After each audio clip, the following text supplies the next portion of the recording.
Good morning, students. Today we are going to start with a second lecture, the solid state. We have already completed with some of the topics, that is characteristics of solids, types of crystalline solids, crystal lattice and unit cell, close packing and efficiency, and types of voids. Today we are going to conclude with these two points, that is imperfections in solids, electrical and magnetic properties. So by these two points we will conclude with our chapter, that is solid states. Before I start with this imperfections in solids, you know that in nature, if we talk, no one is perfect, right? If we talk about solids or crystal or even humans also, no one is perfect. So now we will discuss about what is imperfection in solids, right? These imperfections in solids are again divided into three parts. Solid defects is divided into three parts. You can see here, so stoichiometric defects, impurity defect, and non-stoichiometric defects. In stoichiometric defect, what is stoichiometric defects? In this, constituent particles जो है वो maintain रहेगा, right? In the stoichiometric defects, the constituent particles will maintain itself over there only. And this stoichiometric defects again divided into two parts, that is vacancy, interstitial defect. What is vacancy? Vacancy means vacant. That crystal is said to have vacancy defect, right? Means vacancy में crystals जो है वो अपने place से हट जाएगा, that is what vacancy defect. Now interstitial defect means what? Constituent particles occupy on interstitial site. What is interstitial defect? That constituent particles occupy on interstitial site. Understood? So this vacancy and interstitial defect जो है, they both will show non-ionic solids. They both shows the non-ionic solids, and this ionic solid will show Frinkel effect and Schottky effect, right? This ionic solids will show Frinkel effect and Schottky effect. In this Frinkel effect, I must say that Frinkel effect will what I must say, that this is shown by ionic solids, right? The smaller ion is dislocated from its normal site to an interstitial site. Understood? Means it creates a vacancy defect at its original site, right? And an interstitial defect at its new locations, right? That is what Frinkel effect. In Frinkel defect, that is also known as a dislocation defect.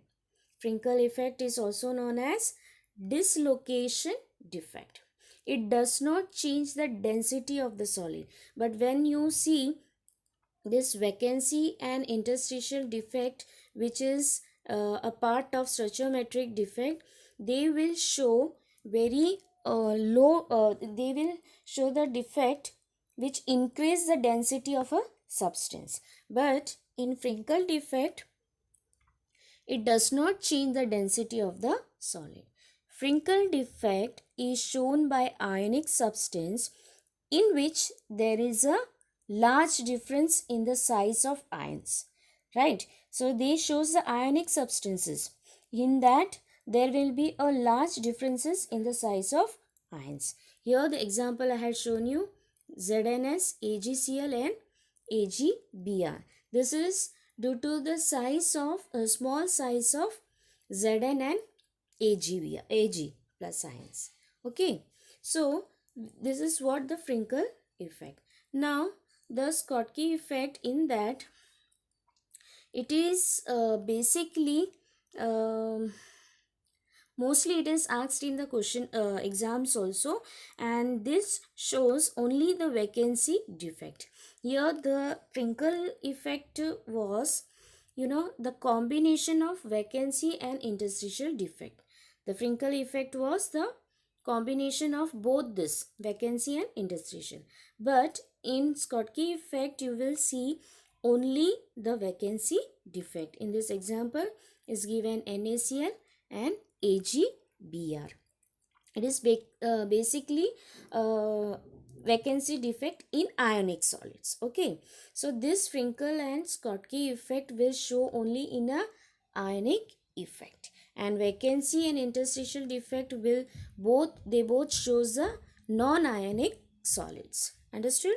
So in order to maintain electrical neutrality, the number of missing cations and anions should be equal. Right, in Schottky effect, the it should be, it has to maintain electrical neutrality, right? So for that the number of missing cations and ions should remain equal. Like simple vacancy defect, in that Schottky defect also decreases the tendency of the substance. Understood? Here they both were showing the density which shows the which increases the density of substance in what, in vacancy and interstitial, but in Schottky defect they shows the decreases the density of the substance. Now number of such defects in ionic solid is quite significant.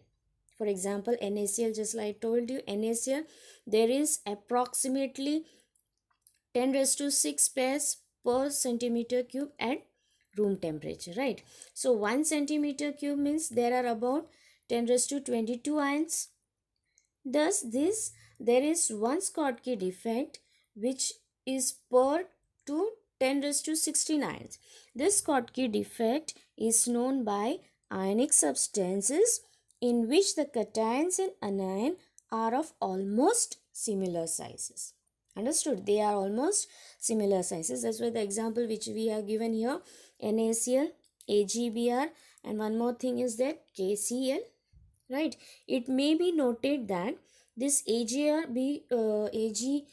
shows both, even the Frenkel as well as the Schottky effect. You can see here AgBr and AgBr will both shows the Frenkel effect also and the Schottky effect also. Understood? So in stoichiometric defect, it is again divided into vacancy, interstitial defect, and that two of them is divided, that is Frenkel effect and Schottky effect. Now next one is impurity defects. Impurity defects, in that they shows the in more what you say, small amount of SrCl2 which is crystallized, right? Some of the sites of in if molten NaCl is containing, if it is contained with a molten NaCl, SrCl2 will crystallize in that, and some of that sites of Na plus ions are occupied by Sr2 plus. Okay, so you can see in your textbook the figure is given over there, in that each Sr2 plus replaces 2 sodium ion. It occupies the site of one ion and the other site remains vacant. Occupied. Here they will occupy the one ion, the other sites will remain the vacant. So the cationic vacancies thus produced are equal in number to that of Sr2 ions. Another similar example is the solid solution of CdCl2 and AgCl2. In that Ag2 plus will replaces the what? Cd plus ions, right? So this is what the impurity defects. In that, it is divided into, sorry, impurity defects, it is not divided anything. Next one is non stoichiometric defects. In that, it is again divided into two parts, that is metal excess defect and metal excess defect due to the presence of extract. Okay, that is metal deficiency. That is metal deficiency. So here, this metal discussed so far, they do not disturb the stoichiometric, that is the crystalline substance, right? However, here the larger number of the stoichiometric inorganic solids are known, which contain the constituent elements, which is in a non-stoichiometric ratio. Due to this defects in the crystal structures, these defects are also divided into two parts, that is metal excess and second one is metal deficiency effect. You can see here, it is written here. Now in this,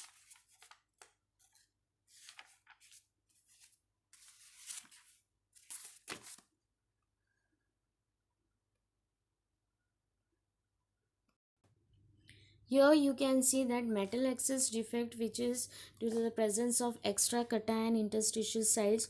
Here the zinc oxide is which is in white in color, right? At a room temperature, when it is heated, it will loses oxygen and turns yellow in color. You can see when the zinc oxide is heated, right? Here the zinc will form and the oxygen will loses its N2 electron is present here. Understood? Now here there is a excess of zinc in the crystal. You can see that excess of zinc is present over here in this crystal, and its formula becomes Zn1 plus XO. Means here this Zn this here Zn2 plus ion, which is moved to interstitial sites, and the electrons to the neighboring interstitial sites. Understood?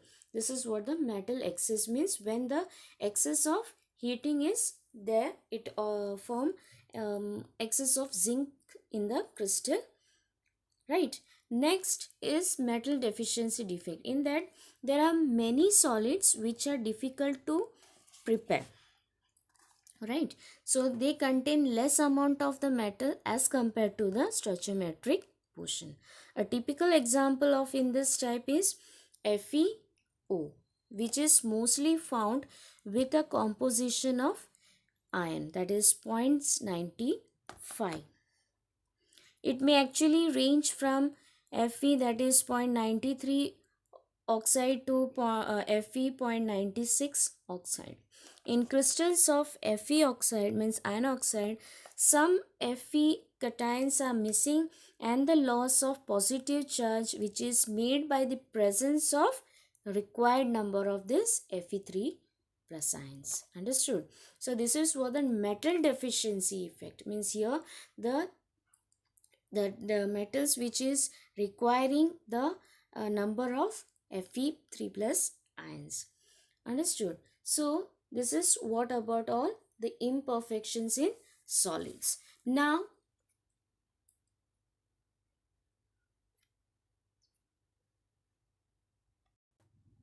Now we will discuss about the electrical properties. So metals are those which conduct electricity. Electrical properties means what? The metals are those which conduct electricity. As you know that the some crystalline solid which does not conduct electricity. Can you tell me one example? Yes, diamond. Diamond is a insulator, so it will not conduct electricity. Understood? So this electrical properties in the solids can be classified into three types on the basis of the conductivities. So now we discuss What are the electrical properties? The electrical properties are classified on the basis of the conductivity, that is conductors, insulators and semiconductors. First we will see what is conductors. Conductors means those elements which conduct electricity is what called as a conductors. Conductors are those elements which conducts electricity is known as a conductor. Now what is insulator? Insulators are those which does not conduct their conductivity, right? Which does not conduct the this electricity. Their conductivity will be zero or very low. Their conductivity will be very low. The next one is semiconductors. In this electricity conducts, right? इसमें electricity तो conduct होगा, but there is some conditions too. There will be some conditions too to conduct electricity. Now first talk about what is the necessity to conduct electricity. As we know that our metals are positive ion charge, right? Example Fe3 plus ion, Fe3 plus ion. Understood? So here this electron lose करता है, right? Here the electron will loses. So outermost electron is in a valence shell में होता है, right? Outermost electron जो होता है, it will be in a valence shell, or you can say as a valence band. See, here you can see the conductors, how it is. So as I told you that the outermost electron are seen in the valence band, right? Or in the valence shell, right? So this is what your valence band. In this this compound or molecules, or even you called as a elements, this ये जो भी compounds है या element है या molecules है, ठीक है, if they want to conduct electricity, then this electron have to go in a conduction band. This is a valence band, right? And if they want to conduct electricity, this electron has to go in a conduction band. So this conduction band is what they are, higher energy band. This conduction band is higher energy band. If these electrons come here, in conduction band, then it will conduct electricity. When this conductor या में क्या होता है, means valence conductor में क्या होगा, जैसे कि ये वैलेंस बैंड है and conduction band is there, they are overlap here, right? एक दूसरे के ऊपर ओवरलैप हुआ है. Then what happens, they won't require any addition energy.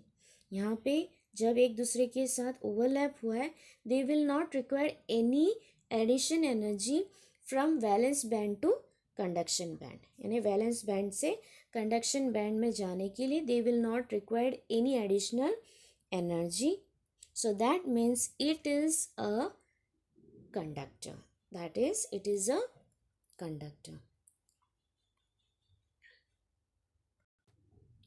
Next is insulator. Here you can see energy difference is too high. Here the energy difference is too high. When you give more energy also, if you give more energy in this two bands, then also this electron will not move from valence band to conduction band. So this will not conduct electricity, right? Because here they require lots of energy. Understood? They require more energy. So they will not conduct the electricity. So it is called as a insulator. Understood? They are called as a insulator. Next is semiconductor. In this you can see the conduction band and the valence band in between that the energy level is very less. The energy difference is very less. So basically, if they get small amount of energy also na in this, or heat, or you can call it as a temperature, अगर थोड़ा सा भी heat या energy या temperature उनको मिल जाए, then this electron will jump up.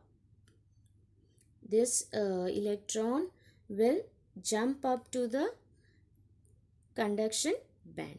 Then it will conduct the electricity. When this valence band से conduction band में जाएगा, तब जाके ये electricity conduct करेगा.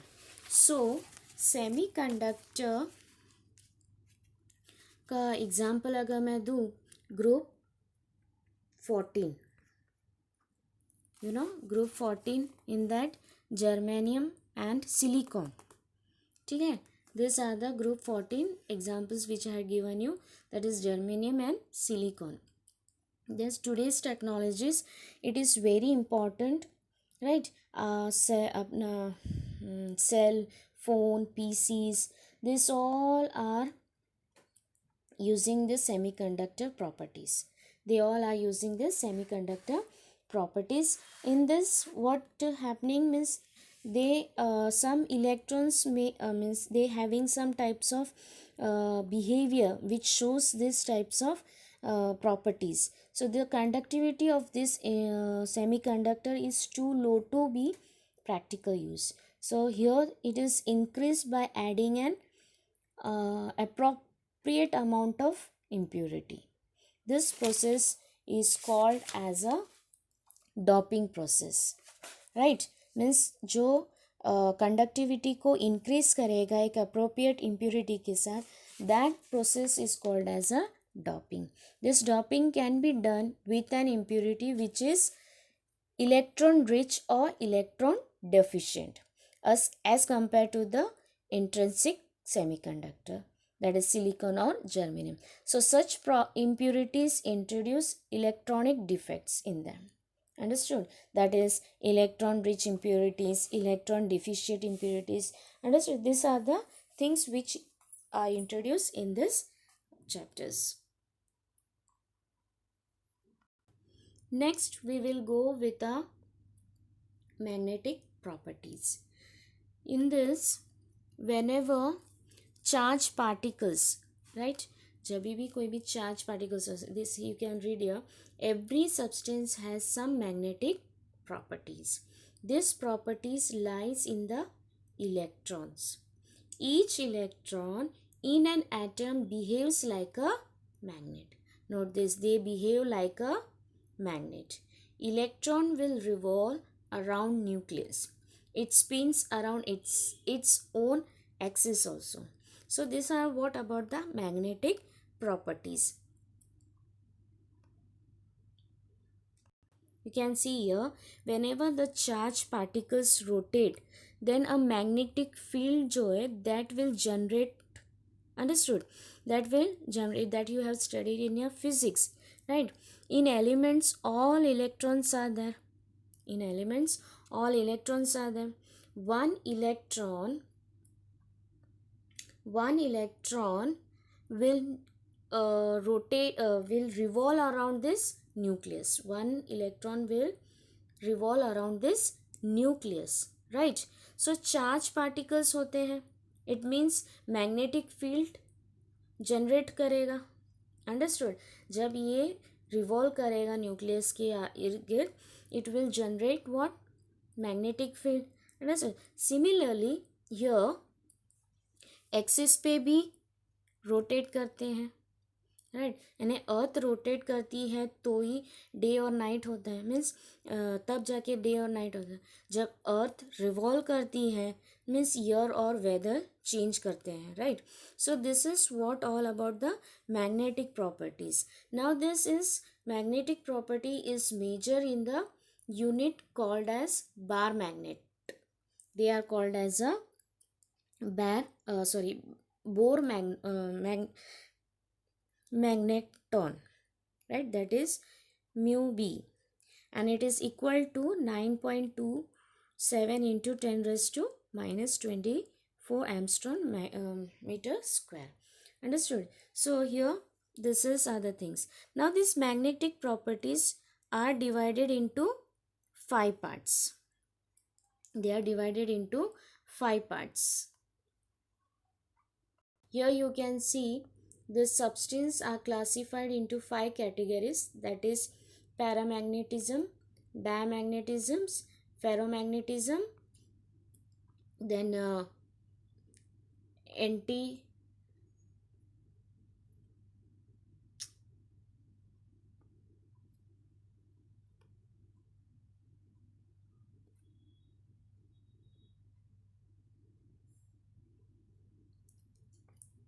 antiferromagnetisms and ferrimagnetisms. Understood? So these are the substances which are classified into 5 categories. Now first we will see paramagnetisms. In this paramagnetism, example which is given here, O2 Cu2 minus Fe3 minus. Here they are weakly attracted by magnet. Understood? These are the examples which we have given here. O2 Cu2 plus, they are weakly attracted by magnet. So magnetized is in a same direction, right? जो magnetized होता है वो क्या होगा, it will done in a same directions. Next is dimagnetisms. Here the examples which is given NaCl, H2O, they having no unpaired electrons, means they are weakly repelled by a magnetic field. This examples, such examples which are substance, they are weakly magnetized in a magnetic field in a opposite directions, right? They in paramagnetisms you unpaired electron थे और वो same directions में ये कर रहे थे, ठीक है. लेकिन इन दिस डायमैग्नेटिज्म्स में क्या हो रहा है, they don't have unpaired electrons and they are weakly magnetized in a magnetic field in opposite direction. This dimagnetism is shown by those substances in which all the electrons are paired and there are no unpaired electrons. So pairing of electrons cancels their magnetic moments and they lose their magnetic characters. Understood? So this is what about the dimagnetisms. Next is a ferromagnetisms. In this, which we have given the examples, that is Fe, that is iron, nickel, right? They are attracted very strongly by this magnetic field. Understood? So such substances are called as a magnetic substance. Beside this, strong attractions can be permanently magnetized. In the solid state, the metal ions of ferromagnetic substances are grouped together into small regions, that is called as a domain. You can see here, this is what called as a domain electrons. Okay, so this domain acts as a tiny magnet. In an unmagnetized piece of a ferromagnetic substance, the domains are randomly oriented and their magnetic moments get cancelled. Understood? So when the substance is placed in a magnetic field, all the domains get oriented in the direction of the magnetic field. You can see in this figure. Okay, so strong magnetic field effect is produced. This ordering of domains persists even when the magnetic field is removed and the ferromagnetic substance becomes a permanent magnet. They will become a permanent magnet. Next is anti-ferromagnetisms. In this, the examples which I had given you, that is MnO, showing anti-ferromagnetisms which have domain structure similar to ferromagnetic substance, right? But their domains are oppositely oriented. You can see here this domains are oppositely oriented. One is in a upward and one is downward, anti-clockwise, right? So in this, their domains are oppositely oriented and they cancel out each other's magnetic moment. They cancel out their each magnetic moments. Next is ferrimagnetisms. In these examples which I had given you, that is Fe3O4. In this you can see when the magnetic moments of the domains in the substance are aligned in a parallel form. You can see here, see, first is parallel, right, and anti-parallel directions in unequal numbers, sorry. They are weakly attracted by magnetic field as compared to what? Ferromagnetic substances, right? Here the magnetite which is I had given you, that Fe3O4 magnetite, and are the examples of this substance. So this substance also lose ferrimagnetisms on heating and becomes what? Paramagnetisms. They will becomes what? Paramagnetism. Understood? So this is what we have completed in this chapter, that is imperfections in solids and electrical properties and magnetic properties. So students, I hope you understood this chapter. Go with this chapter and solve the textual question answers in the chapters. This chapter contains 4 marks, right? I told you before in the first lecture, 1 marks for the objective questions and 3 marks for the long answers. So do the question answers and do the study well. Okay, so here we ends with this chapter, that is solid state. Thank you.